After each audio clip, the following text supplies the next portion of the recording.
This is part 2 of the Secondary Transition module. The following graphic displays the components within the Secondary Transition planning process.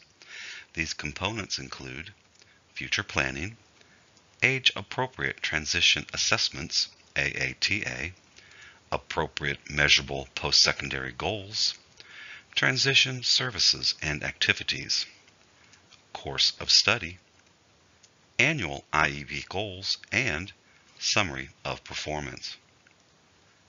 The transition planning components build on each other and will be included each time transition considerations are addressed during each of the student's IEP annual reviews. Transition planning does not start from scratch each year. Rather, transition planning information continues to build and refine as the student moves through school. Transition planning starts with future planning. The student and the student's parents or legal guardian share what the student's plans are upon graduation. The teacher and other involved team members collect and assemble data through age-appropriate transition assessments, AATA. AATA data may be collected formally and/or informally. AATAs must be used to document the student's preferences, interests, needs, and strengths, which are often referred to as PINs. These PINs must be considered when developing the post-secondary goals and the transition services needed to move the student towards attainment of these goals. If the AATA identifies multiple areas of need, it is important for the IEP team to prioritize the needs. The current IEP must then address the highest priority needs and contain documentation that the remaining needs will be addressed in the future IEPs. Remember, the process starts with the student's needs first. A number of free and downloadable AATA resources are provided through the Ohio State Support Team at www.ohioaatalibrary.org. There must be evidence that the measurable post-secondary goals are based on AATA data. Upon the collection of the AATA data, the IEP team develops the student's post-secondary goals. These goals should focus on the areas of education and training, employment, and, if appropriate, independent living. These goals must be based on what the student will do after graduation from high school. Education and training goals address a variety of outcomes, including but not limited to on-the-job training, 2- and 4-year colleges, adult education opportunities, apprenticeships, vocational and technical training with or without certification, military, volunteering, or supported employment. When writing an employment goal, competitive integrated employment must be the first consideration for all individuals with disabilities.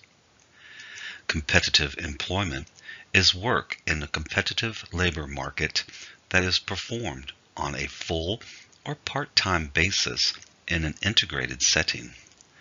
The individual is compensated at or above the minimum wage, but not less than the customary wage and level of benefits paid by the employer for same or similar work performed by individuals without disabilities. An integrated setting means an employment setting typically found in the community.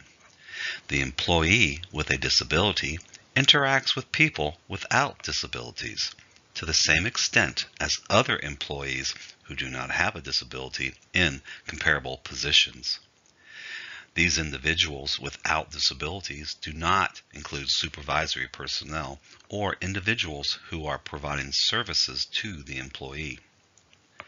Competitive integrated employment includes supported or customized employment. An independent living goal should be considered if there are areas in the AATA data, the IEP profile, the ETR, or elsewhere in the IEP that supports a need.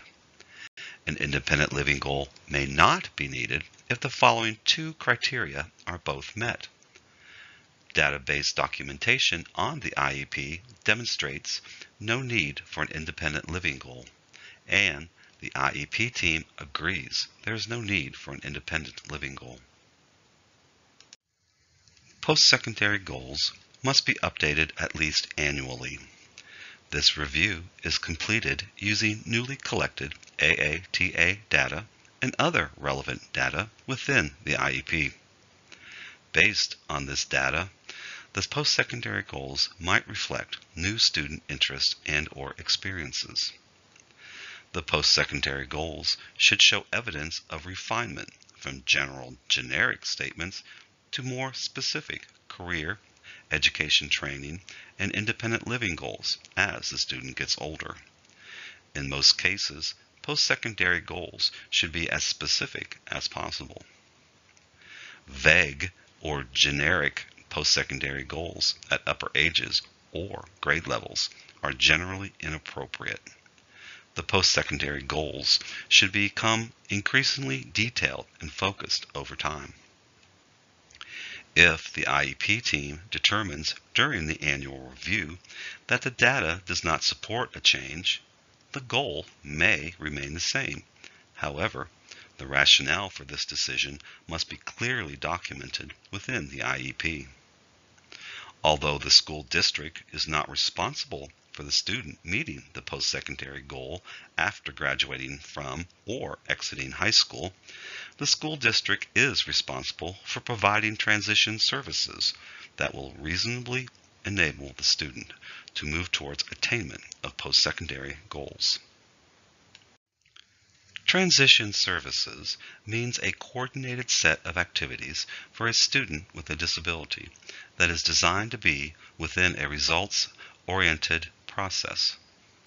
Based on the data collected, the team will then determine the student's transition services and activities. Transition services and activities should be individualized to each student's needs and take into account the student's preferences, strengths, and interests. It must be emphasized that the district, not the student or parent, is responsible for providing identified transition services and activities. These services are focused on improving the academic and functional achievement of the student with a disability to facilitate the student's movement from school to post-school activities, including post-secondary education, vocational education, integrated employment, including supported employment, continuing adult education, adult services, independent living, or community participation. At a minimum, the IEP must include at least one transition service addressing each post-secondary goal. Transition services may be developed in the area of instruction, related services, community experiences, the development of employment objectives, and other post-school adult living objectives. If appropriate, transition services may also include acquisition of daily living skills and functional vocational evaluation. Note that these are not meant to stand alone as a service in the IEP.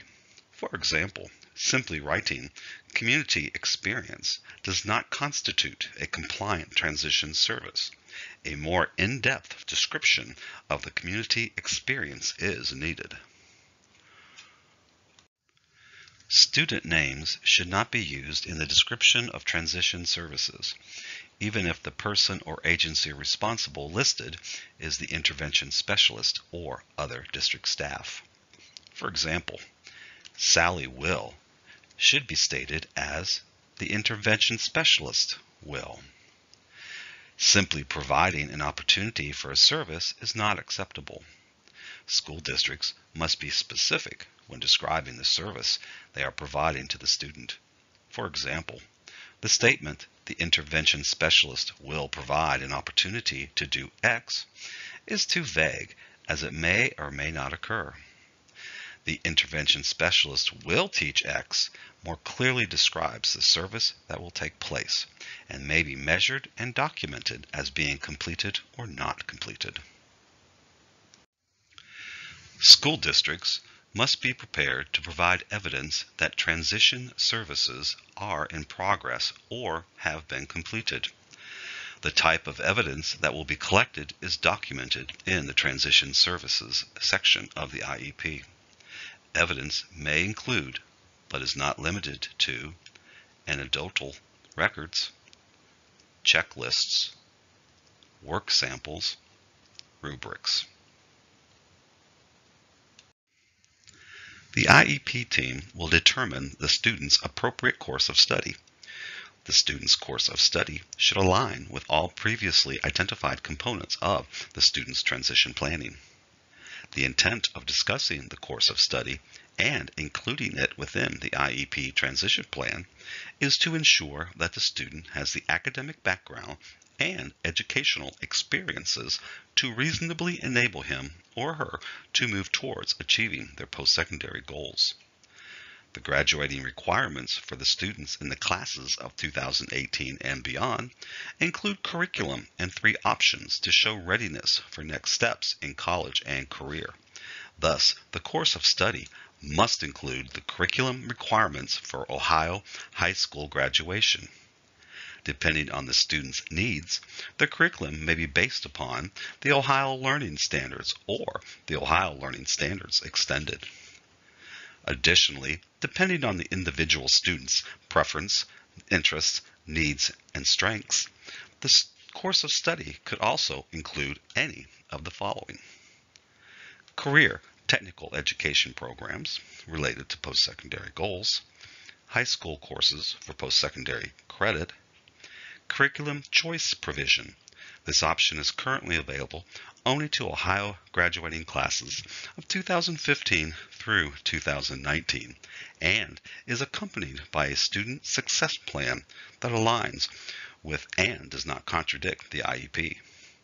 Advanced placement courses and international baccalaureate courses. In addition to writing the course of study, you may choose to delineate the student's specific classes in this section. However, if the student's classes change for any reason, the IEP will need to be amended to reflect the change. The student's future planning, the student's IEP profile, AATA, post-secondary goals, transition services and activities, and the course of study components are to be taken into consideration when developing the annual IEP goals so that they align with the student's post-secondary goals. Needs identified in the most recent ETR must also be considered. The progress towards annual IEP goals impact the student's ability to achieve post-secondary goals after graduation. There must be an annual goal or goals in Part 6 of the IEP that are linked to the transition service needs that have been identified in the areas of education and training, employment, and independent living. This linkage is documented in Part 5 of the IEP. Although the summary of performance is not part of the IEP process, it is a federal requirement and part of the secondary transition planning for students with disabilities who are graduating or who are leaving school because they exceed the age of eligibility for a free appropriate public education, their 22nd birthday, that will assist them in meeting their post-secondary goals. The summary of performance is completed by the IEP team. The summary must be reviewed with the student and parents or guardians as the student prepares to exit high school. IDEA 2004 does not explicitly require a summary of performance for students who are leaving school for other reasons. However, it is the recommendation of the Ohio Department of Education that school districts provide an SOP for these students as well. The SOP provides a summary of the student's academic achievements, a summary of his or her functional performance, and recommendations on how to assist students in meeting his or her post-secondary goals. The purpose of the SOP is to provide guidance so that students know what accommodations and supports might be helpful in post-secondary settings, to assist students in transitioning from high school to post-high school activities, and to provide students with summative documentation that goes with the student when he or she leaves high school. ODE does not require a specific form for the summary of performance. However, it does require that all essential components are included in the SOP. School districts may consider using optional Form 8, OP-8, located on the Ohio Department of Education website. As mentioned previously, secondary transition planning is an ongoing process. There must be evidence from the previous IEP to the current IEP that the IEP team considered any new information or student needs in relation to secondary transition planning. These considerations are evidenced by documentation of progress or completion of specific transition services and activities. The Individual with Disabilities Education Improvement Act of 2004, IDEA, requires each state to evaluate the state's effort to implement the requirements of IDEA. Secondary transition requirements are monitored through Indicator 13, which measures the percentage of students who have an IEP that includes all of the elements of the secondary transition plan. School districts provide this information to ODE through the secondary transition element in the Education Management Information System, EMIS. The National Technical Assistance Center on Transition, NTACT, created a checklist to help school districts ensure that the IEP includes the necessary secondary transition planning components. The Ohio Indicator 13 checklist is adapted from the center's checklist. It reflects the 8 required compliance elements in the secondary transition section of the IEP. Each question on the checklist must be answered either yes or not applicable for compliance purposes. The checklist is available on ODE's website. Note that the checklist is not organized in the order in which transition planning occurs. That is, we do not begin secondary transition planning by generating measurable post-secondary goals, as these goals must be based upon data collected through age-appropriate transition assessments. Educators can use the checklist to review the IEP transition plan. During a monitoring review, every question on the checklist must be answered yes or not applicable by the Ohio Department of Education in order to be found compliant.